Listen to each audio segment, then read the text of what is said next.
Super Mario 64 is the most popular game to speedrun, and you probably know about the 5 main categories: 120, 70, 16, 1, and 0 star. In 120, you need to collect every star, including the Bowser in the Sky, the last stage in the game. However, in every other category, it's fastest to skip the reds and make it to the pipe as fast as possible. This is called Bowser in the Sky No Reds, and over the last 16 years, speedrunners have completely destroyed the level. This is the world record history of Bowser in the Sky No Reds.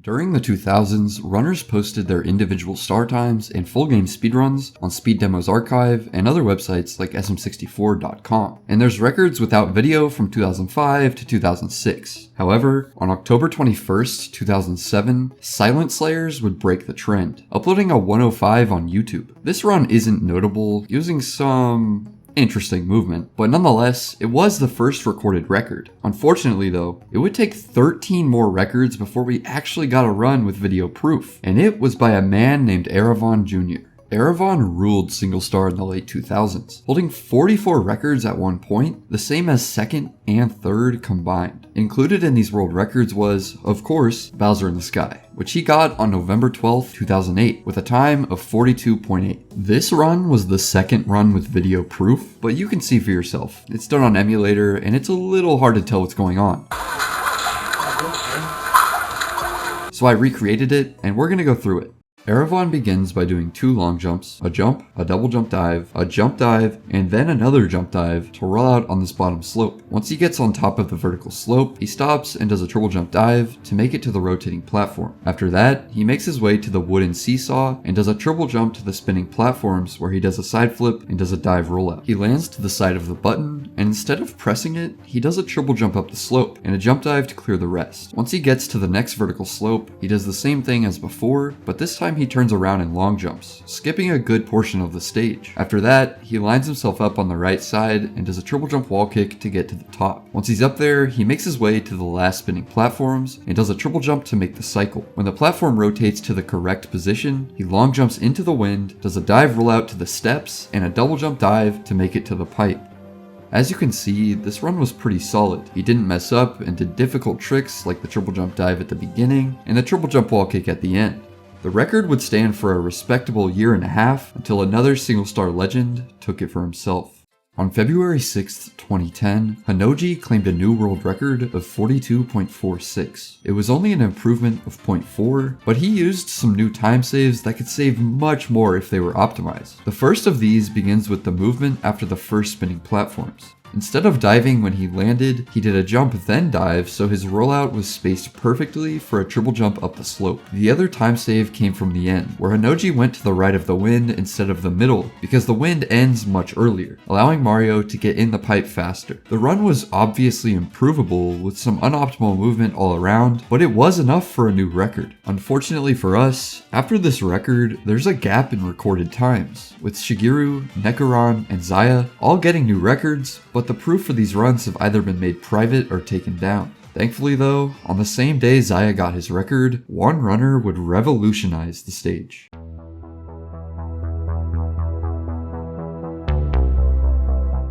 Coming off multiple single star records in 2012, Manamo would be the one to really begin the push to destroy this stage. The reason I say this is because of something I didn't mention. Cycles. In Bowser in the Sky, there are 3 spinning platforms, the one here at the beginning, and the 2 right before the wind. These platforms are always on the same cycle, so, for example, you want to catch this first platform when it's rotating up, and if you're too slow, you won't make the cycle and either bonk or have to wait another full cycle, losing 1.5 seconds each time. Normally, runners made a cycle slower, but Manamo did a double jump dive into the vertical slope and sped up his triple jump dive to barely eke out the faster cycle. After the first platforms, you're racing to make the cycle for the last platforms as well. If you're quick enough, the cycles will be perfect for a triple jump up, but Manamo did something to save another cycle.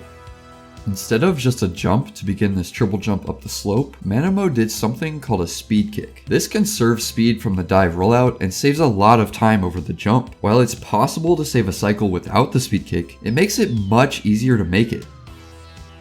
And with this kick, Manamo beat Zaya's record by 0.7 with a 39.07 on October 6th, 2012. This cycle was now named Manamo cycle, and he had pretty much maxed out the time save from cycles with the current movement. So barring a new strategy or an improvement on his ending, the record probably wouldn't be touched.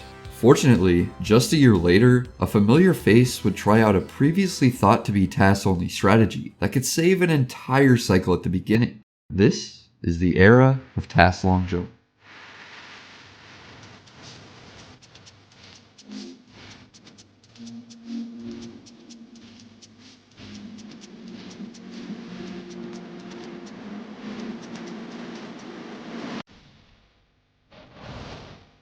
Found in 2005, task long jump is a strategy that completely skips the triple jump dive and saves a full cycle here at the beginning. It's extremely difficult and requires a frame perfect Mario Cam C down C left, but Zaya knew he could get it in single star. On July 31st, 2013, he saved the cycle and improved the ending over Manamo's run, using another speed kick at the end and achieving a new world record of 37.70. This record was insane, and it pretty much maxed out what they thought was humanly possible for Bowser in the Sky, with the only time loss really coming from the end, with maybe an extra 0.2 to 0.3 to save. It would take 2 years for the record to be broken when Adam Pass beat the world record with a 37.63, beating Zaya by 2 frames. A year after that, Zaya would come back and beat it by another 3 frames, but none of these records were nearly as important as what Zaya was about to do. It was clear to Zaya that the record wasn't going to have any large improvements without someone finding a way to save another cycle, as over the last 4 years, only 0.2 of a second had been taken off of Zaya's 2013 world record. Zaya knew that if the beginning cycle is maxed out, the only way to save time is with the ending cycles, and there happened to be a task for it. In a task video from 2010, it shows an ending that saves a full cycle over the previous. This utilized a double jump dive that wasn't really humanly viable, but it was a really good idea. Supposedly around a year later, taskers came up with this side flip ending. And in 2017, Zaya put it all together and showed everyone ultimate ending.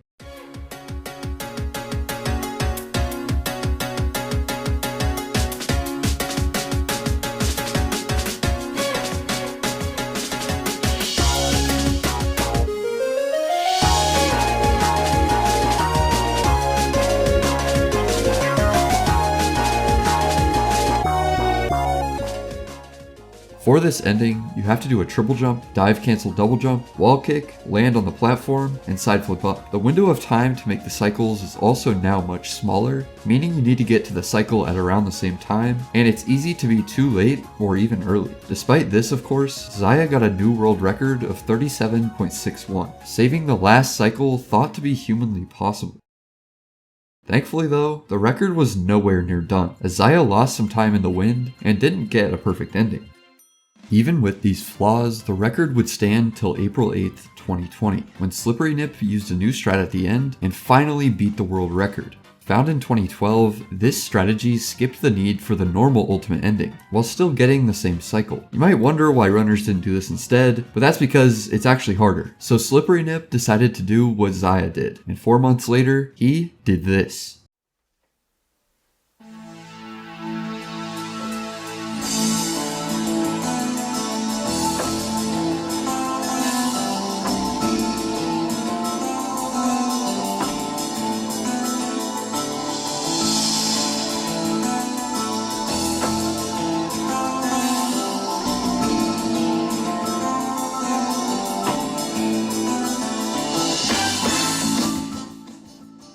Slip saved over half a second on Zaya's 36.61, all because of a much faster wind and the speed kick ending. This was a really good run, and proved 35 was obviously doable, only needing to shave one more frame off the record.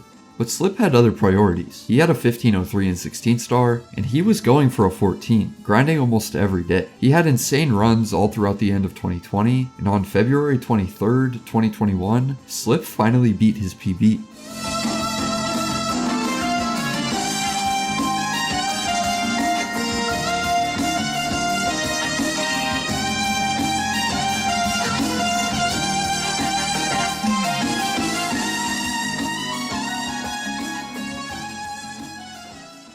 It was bittersweet, but still one step closer to 14. In Bowser in the Sky, he did Ultimate Ending, the first time anyone had ever done it in a 16-star run. Slip seemed to be better than everyone else at Ultimate Cycle, so he came back to beat his own world record. And on April 15th, 2021, he saved the frame.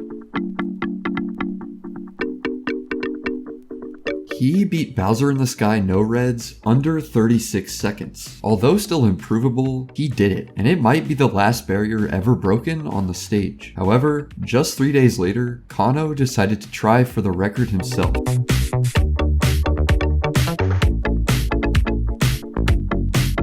And he got it. He tied Slip's in-game time, but gained time over lag on real time, claiming a new world record. That summer, Kano would claim the record in 16-star, 1-star, and 0-star, using TAS long jump to save time in Sky.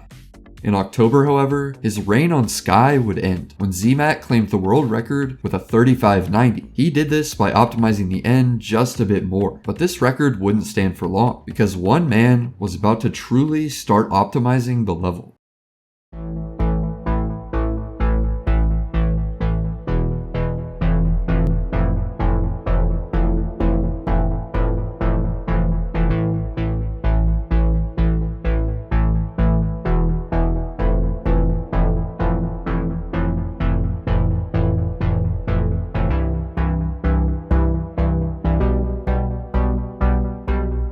None other than Green Sweegie would take the record by 4 frames, getting the first ever 35.7. Along with this record, Sweegie completely destroyed 16-star, getting the first ever sub 1450 on December 30th. This run was absolutely revolutionary, but with some mistakes in Bowser in the Sky, it was clear he could take the record even lower. But with hardly any runners threatening to beat his record, he didn't have the motivation for 16-star. The race to lower the Sky record had come to a halt. With Sweegie ahead by a lot, nobody really cared enough to try to optimize it as much as he had. But in July of 2022, Kano came back with a new strategy and tied Sweegie, and a month later, he got the first sub 35.7. So what is this new strategy?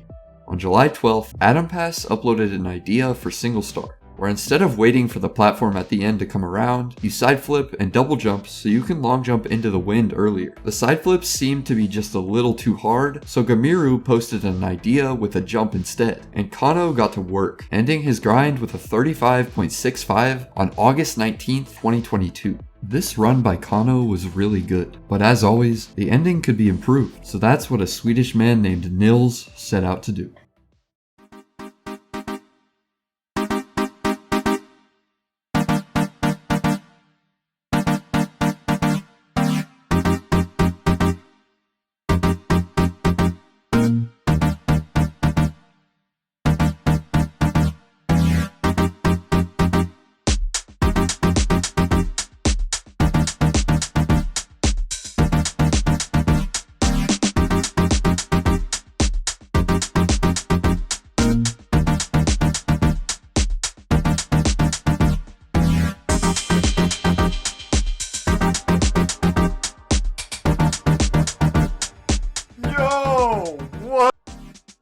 On January 31st, 2023, Nils achieved a new world record with a time of 35.58.